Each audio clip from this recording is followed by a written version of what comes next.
तो दोस्तों आज हम करने वाले हैं ईवीएस का 4th क्लास का चैप्टर 23 पोचमपल्ली।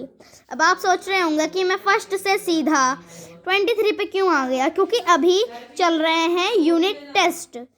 तो यूनिट टेस्ट चल रहे हैं तो मैं अभी उसकी तैयारी करवा रहा हूँ।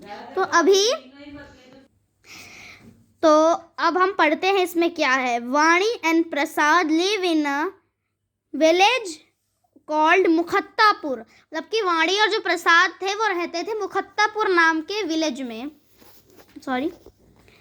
There home is always filled with a bundle of bright coloured thread. Their mother and father and everyone is in the family are weavers. The weaving that they do is a very beautiful and special। उनके घर हमेशा भरे रहते थे धागों के bundle, bright यानी कि चमकीले धागों के बंडल से भरे रहते थे। और उनके माता पिता और उनके परिवार के सभी लोग वीवर यानी बुनकर थे। बुनना एक बहुत ही स्पेशल और ब्यूटीफुल चीज़ होती है। ये बहुत जिस चीज़ को भी आप इससे बुनते हैं वो बहुत ही ब्यूटीफुल और बहुत ही स्पेशल बनता है। Mukhattapur village in the Pochampally town mandal of Telangana. Most of the family in this town are weavers. That is why the special cloth that the weaver is called Pochampally. Mukhattapur village Pochampally town में है। मतलब कि मुखत्तापुर विलेज पोचमपल्ली टाउन में है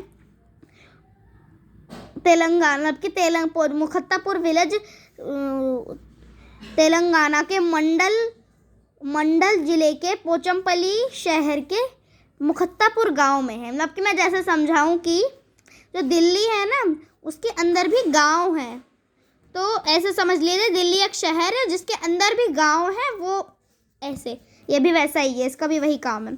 यहाँ के ज़्यादातर घर मतलब कि परिवार बुनकर हैं।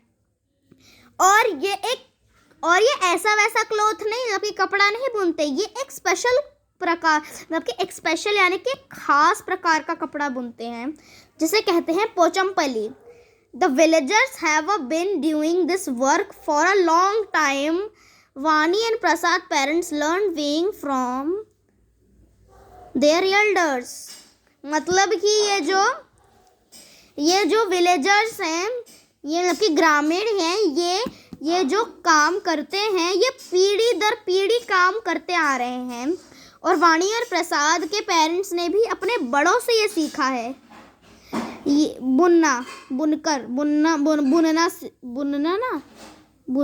कपड़े बुनना अपने बड़ों से सीखा है। Now Vani and Prasad also help their parents after coming back from school. This weaving requires hard work and many different things have to be done before actually weaving. मतलब कि वाणी और प्रसाद स्कूल से घर आने के बाद अपने पेरेंट्स की मदद करते हैं बुनने में बहुत ही हार्ड वर्क यानी कि बहुत ज़्यादा मेहनत की और बहुत ज़्यादा टाइम का ज़रूरत लगता है।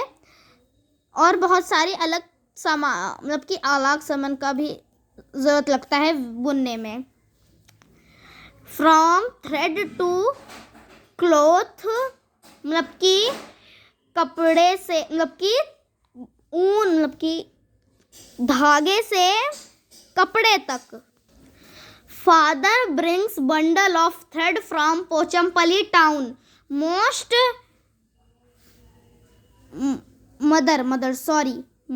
Mother town. Mother then puts this thread in a boiling water to wash away the dirt and strains. मतलब कि उनके जो फादर हैं, उनके जो पिता हैं, वो पोचमपल्ली टाउन से बहुत ज़्यादा पैमाने पे लाते हैं, क्या कहते हैं, थ्रेड यानी धागे के वो बंडल। उन पे कोई कलर नहीं होता, वो पूरा साफ, वो कि सफ़ेद धागा होता है, साफ नहीं होता, सफ़ेद धागा होता है। और फिर उनकी माँ क्या करती हैं, उनको लेकर उनको ना उन धागों को गर्म पानी में उबालती हैं। उससे क्या होता है, वो वॉश करती हैं फिर गर्म पानी में। उससे क्या होता है, उसके अंदर की डर्ट और स्ट्रेन्स निकल जाते हैं। स्ट्रेन्स मतलब छोटे छोटे कंकड़, जिससे ना जो जिससे बुनने वाली मशीन होती है ना, इसमें कुछ खराबी आती है फिर उससे। फिर then everybody work to dye the thread with bright colors. These threads are then dried and rolled into a bundles. These bundles are put into looms and cloth is woven. मतलब कि फिर सब इसको, इन धागों को लग जाते हैं कलर करने में, डाई यानी कि कलर करने में। और इन थ्रेड्स को सुखा के, रोल करके उनको फिर लूम में डाला जाता है। फिर उनसे कपड़े बुने जाते हैं।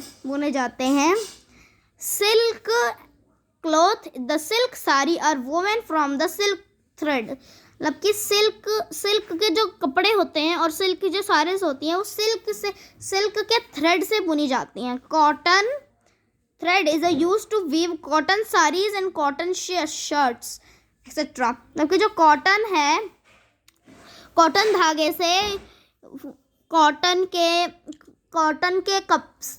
की साड़ी और कॉटन की शर्ट्स बुनी जाती हैं, आदि। The loom has a many needles and size and number of the needles change according to the design and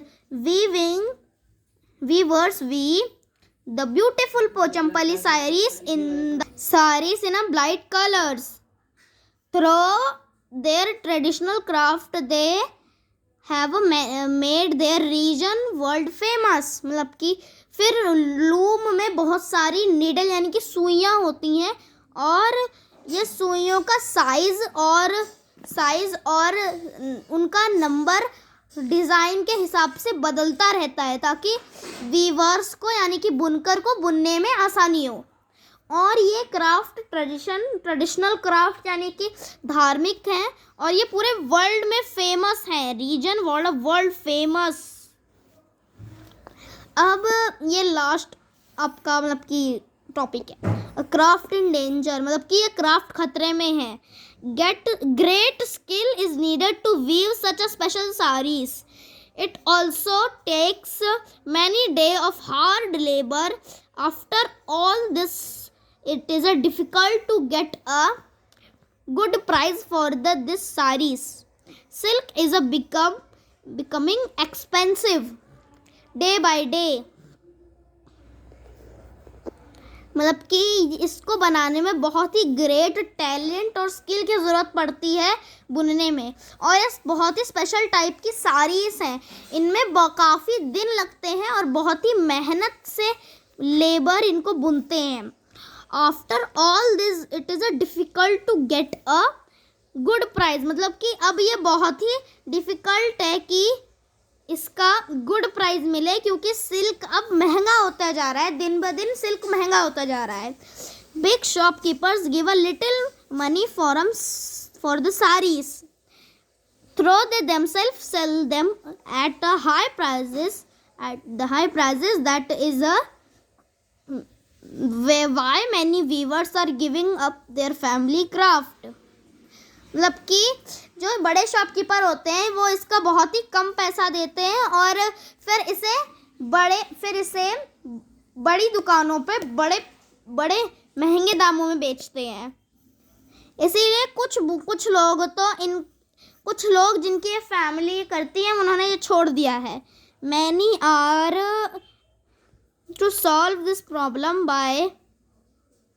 many are leaving their village to work as a labor in a big cities. मतलब कि बहुत लोग ये village छोड़ के बड़ी cities में जा चुके हैं अपना बिजनेस करने। We need to solve this problem by helping them to get a better price. मतलब कि हमें इसमें कुछ मदद करनी चाहिए इस प्रॉब्लम को सॉल्व करने में, ताकि इनका प्राइस भी बेटर हो। अदरवाइज मतलब कि वरना तो यह कीमती क्राफ्ट मतलब कि this precious craft will be lost for ever, मतलब कि वरना हम इस कीमती क्राफ्ट को यानी हैंड क्राफ्ट को खो देंगे हमेशा के लिए। तो दोस्तों आज की वीडियो इतनी ही थी। वीडियो अच्छी लगी तो लाइक एंड सब्सक्राइब ज़रूर कर दीजिएगा। Bye bye.